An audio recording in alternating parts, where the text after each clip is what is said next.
He wasn't just stronger, he was real. And for the first time, I didn't have to hide who I loved. He told me I was the only guy he'd ever been with, his first, his secret, his everything. But that was a lie. And I found out in the worst possible way. Welcome to my true gay tales. Some stories you never plan on telling because they make you sound weak, foolish, or desperate. But honestly, I don't care anymore. Because if I hadn't been lied to, betrayed, and completely humiliated, I never would have met his dad. And yeah, he was bigger in every way that mattered. His name was Reed. He wasn't my first, but he was the first guy I really fell for hard. We were both 23. I met him at a gym near my apartment in Portland.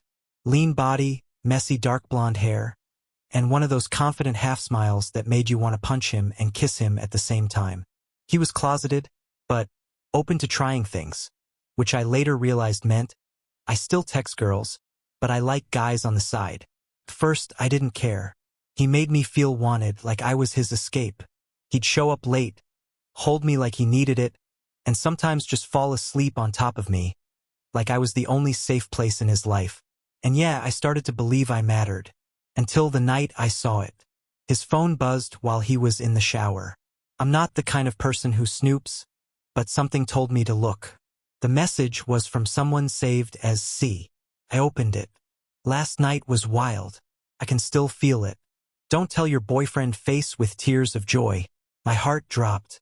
I scrolled up. Messages, pictures, videos. All from the same weekend he said he was helping his mom move. I just froze. Couldn't breathe. I dropped the phone like it was on fire. He came out of the shower, smiling like nothing happened. I didn't say a word. I just grabbed my hoodie and left. 2 days later, I was still shaking. I hadn't eaten, hadn't slept. Just replayed it in my head. The lies, the betrayal, how stupid I felt. I finally texted him. I'm dropping off your hoodie and charger. I don't want to see you. He read it. No reply. Classic. That night, I drove to his place around 9. I figured he'd be out or ignoring me as usual. But when the door opened, it wasn't him. It was his dad. I didn't know much about Reed's family. He never really talked about them. But standing there was this tall, broad-shouldered man. Maybe late 40s, early 50s, short salt and pepper hair, strong jaw, calm but piercing eyes. The kind of presence that could either make you feel safe or completely undone. Hey, he said, polite but curious. You one of Reed's friends? I swallowed. Kind of.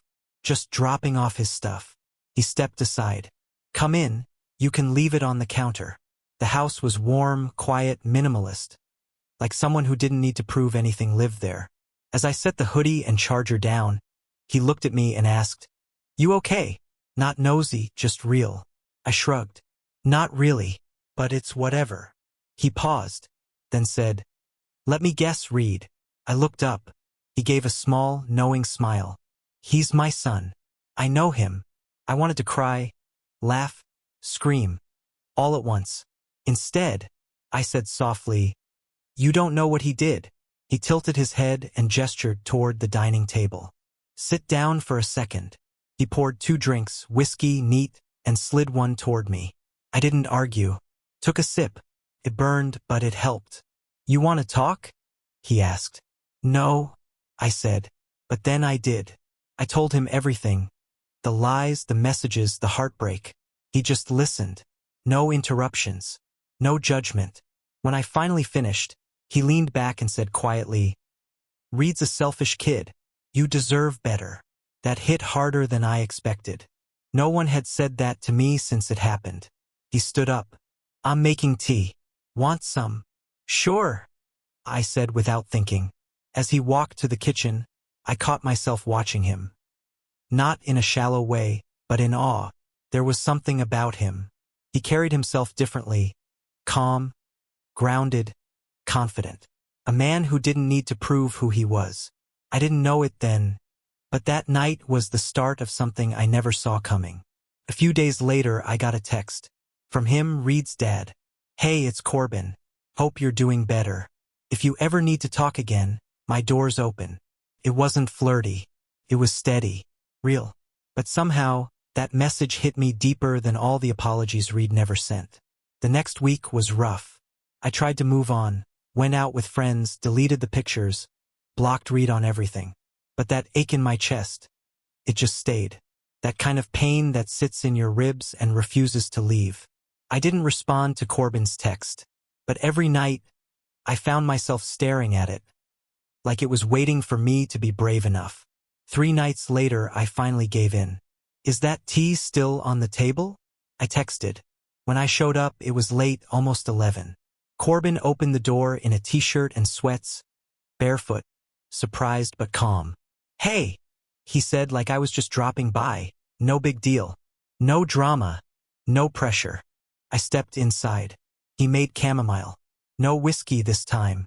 We sat on the same side of the couch. Closer now, not touching, but closer. The room was warm, the TV murmuring something random in the background. I didn't talk much, but he didn't push. Sometimes he'd say something dry or funny about work, and I'd actually laugh for the first time in days. I don't know what it was. Maybe his voice or the way he didn't try to fix me. He just sat there, quiet but steady, like he was holding space for me to exist. Over the next week, I went back 3 more times. Each visit a little later, each goodbye a little harder. We never talked about Reed. Never talked about what this was. Maybe that's why it started to feel dangerous, like silence had become its own kind of confession. The 4th time, he asked, "You eaten yet?" I shook my head. He pulled out leftovers, grilled chicken, rice, vegetables. Simple, warm, grounding. We ate together, and he actually watched to make sure I was eating. It shouldn't have felt intimate, but it did. After dinner, I helped clean up. The quiet between us wasn't awkward anymore. It was charged, alive. Every glance lingered half a second too long. Every breath felt heavier than it should have. We sat again side by side. The TV was on, but neither of us were watching. There was something unspoken in the air, not about want, but about comfort. Then suddenly he looked at me. "You've got something on your shirt," he said softly.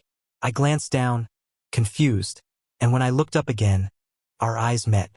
And in that stillness, something shifted. He leaned closer. So did I. The moment felt slow, deliberate, like both of us had been holding it in for days. And then, just like that, it happened. When we pulled apart, my heart was racing. My mind was blank. "You're not supposed to do that," I whispered. He tilted his head, eyes steady. "Neither are you." We didn't say anything else. I left not long after, still shaking. Not from fear, but from how much I wanted to stay. The next 2 days were impossible. I couldn't stop thinking about it. About him. It wasn't the moment itself. It was how real it had felt. How calm. How safe. Reed had been all rush and noise. Corbin was stillness. And that scared me. Friday night, I went back. No text this time. No warning. He opened the door, looked at me, and just stepped aside. The air between us felt electric, like the silence itself was breathing. We didn't talk. We didn't explain. We just existed in that strange, impossible space where comfort meets danger. "This is a bad idea," he said finally. I nodded. "Yeah." But neither of us moved. After that night, things changed. We stopped pretending. It wasn't a relationship, and it wasn't casual. It was something in between, something we didn't have a name for. Felt wrong, but it also felt right. I'd come over late, and we'd just sit there, sometimes talking, sometimes not. Sometimes the silence said more than words ever could. A week passed, then 2. And somewhere in the middle of all that, we lost control of whatever lines we thought we were drawing. Then, everything fell apart. It started with a knock on the door. I was in the kitchen, drinking water, trying to calm my head. Corbin was upstairs. The doorbell rang twice, hard. I froze. He came down, glanced at me, then went to answer it. When he opened the door, I heard the voice before I saw the face. "Reed, where is he?" Corbin stepped outside, pulling the door halfway closed. I held my breath, listening. "You're seeing him, aren't you?" Reed's voice cracked. "That's why he blocked me. That's why you won't talk to me." There was a pause, long, sharp. Then Corbin's voice, calm but firm. "You don't get to play the victim here, Reed." Silence. Then Reed said, quieter, almost broken, He was mine. A moment later, the door opened again. Corbin stepped back inside alone. He locked the door and leaned against it, exhaling like the air had finally given up on both of us. I was still frozen in the kitchen. "Guess he knows now," I whispered. Corbin nodded, his jaw tight. "He's not going to let this go. Do you want to leave?" I shook my head, unsure what to say. He crossed the room slowly, stopping right in front of me. His voice softened. No. "Not unless you really want to." I stayed, but I didn't sleep. That night, I lay in Corbin's bed, staring at the ceiling, my thoughts heavier than the silence between us. He sat on the edge of the bed, quiet, lost in something I couldn't reach. Finally, I broke the silence. "Do you regret it?" He turned slightly, not quite meeting my eyes. "I regret what he did to you," he said quietly. "I regret not raising him better. But us." He paused, then looked at me with something raw and real. No. "I don't regret you." The next day, my phone wouldn't stop buzzing. 3 missed calls, 1 voicemail, 5 texts, all from Reed. "Wow, you're actually with my dad. You're disgusting. He's pathetic. I should have known you'd go for someone older." I didn't reply, didn't block him either. I just let him see me ignore him, because sometimes silence hurts more than words ever could. That night, I went to Corbin's again. But the air felt different. He didn't greet me with a smile or a joke like before. He just handed me a drink, sat on the couch, and stared at the TV, like he was somewhere far away. After a long moment, he spoke. "He called me," Corbin said quietly. "Reed. Said he hates me. Said he never wants to see me again." I swallowed hard. I'm sorry. He looked at me then, and I saw something in his eyes. Pain, guilt, something breaking. He told me I destroyed him. I didn't know what to say. Part of me thought it wasn't fair. Another part knew. Maybe it was. Corbin leaned back, eyes closed, like he was holding back a storm. Then he looked at me again. "Tell me the truth. Do you want him back?" The question hit harder than I expected. "What? You still love him?" I looked away, throat tight. No. "But I miss who I thought he was." Corbin nodded slowly. His voice dropped, low and serious. "You know this thing between us, it can't just be about revenge. If it is, we should stop now." I didn't answer. I just reached for him. A desperate, wordless motion that said everything I couldn't. He met me halfway. It wasn't gentle. It wasn't perfect. It was real. The kind of moment that burns and heals at the same time. Later, when the silence settled again, he whispered something that stayed with me. "You don't have to earn my affection by being hurt first." I froze. No one had ever said something like that to me before. Not my parents. Not my friends. Not Reed. Corbin looked at me, his tone calm but certain. "I don't care what he did to you. You don't have to break just to feel seen." My eyes stung. I blinked fast, trying not to cry. For once, I didn't want to hide behind strength. I just wanted to exist, seen, wanted, and safe. I leaned in and kissed him. "The kind of man who finally grew up when you refused to," Corbin said. Silence. Then Reed's voice again, smaller this time. "So what is this now? You two playing house while I rot?" Corbin's tone was calm but final. No. "We're just done pretending you didn't break what you were given." A few seconds later, the door opened. Corbin walked back in, jaw tight, eyes darker than usual. I was standing in the hallway, frozen, unsure if I should say anything. He looked at me, voice steady. "You okay?" I nodded, but I wasn't. Not really, because for the first time I felt guilty. That night I didn't stay. I went home, and the silence in my apartment hit like a punch. It wasn't just quiet, it was empty. The kind of empty that echoes. The space where his voice used to be, where his hand used to find mine without asking. I lay there in the dark, staring at the ceiling, and the thought hit me like a whisper I couldn't shake. Am I the villain in someone else's story? Even if I didn't start it, did I take it too far? The next morning, my phone buzzed. A text from Corbin. "I'm here when you're ready. No pressure." It was short, simple, but it hit harder than anything else. Because he didn't beg me to come back. He didn't say please or I need you. He just gave me space, gave me choice. And that meant more than any apology ever could. Later that day, I saw Reed again. It wasn't planned. I was leaving the gym, he was walking in. He looked thinner, paler, still angry but emptier now. He stopped in the lobby, blocking my way. Can we talk? I didn't say yes. I didn't say no. I just stood there. He took a deep breath. Do you love him? That question stopped me. Not because of the words, but because I hadn't asked myself that yet. I don't know what to call it, I said finally.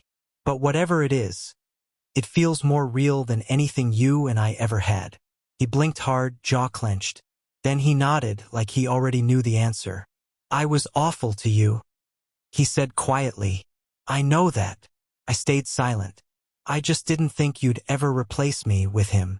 I looked at him and said the one truth that had been sitting in my chest for weeks. He didn't replace you, Reed. You gave up your place. That night, I didn't go straight to Corbin's. But I didn't stay home either. I just drove. No music, no destination. Around the city, trying to quiet the noise in my head. Around 11 p.m., I pulled into his driveway. The porch light was on like he'd been waiting. He opened the door before I even knocked. I didn't say a word. I just stepped inside, dropped my keys, and pulled him into a hug. The kind of hug that feels like gravity stops working. He held me back tight, steady. I don't want to hurt anyone, I whispered. He nodded into my shoulder. You didn't, he said softly. They just hate seeing you finally cared for. We sat on the couch, no TV, no whiskey, just quiet. His arm around my shoulders, my hand resting on his chest. After a long while, I said it, barely more than a breath. I think I'm falling for you. He didn't flinch, didn't rush to say it back. He just ran his hand across my back and whispered, then let it happen. And in that moment, I realized, falling for someone doesn't come with a rule book. There's no right way to heal after someone breaks your heart. No perfect way to move on from the person who swore they'd never hurt you. Sometimes it's messy. Sometimes it's quiet. And sometimes it's exactly what you need to finally breathe again. Sometimes love doesn't look the way you pictured it. Sometimes it looks like lying in bed wearing your ex's dad's hoodie. His hand resting on your chest, steady, warm, still. It had been 6 weeks since that first kiss. And yeah, people were starting to find out.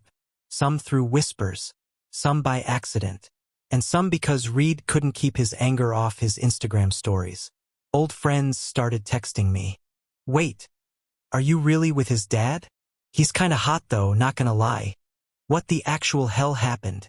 I ignored most of them because honestly I just didn't care anymore. Corbin wasn't hiding me, and I wasn't hiding us. We weren't broadcasting it either.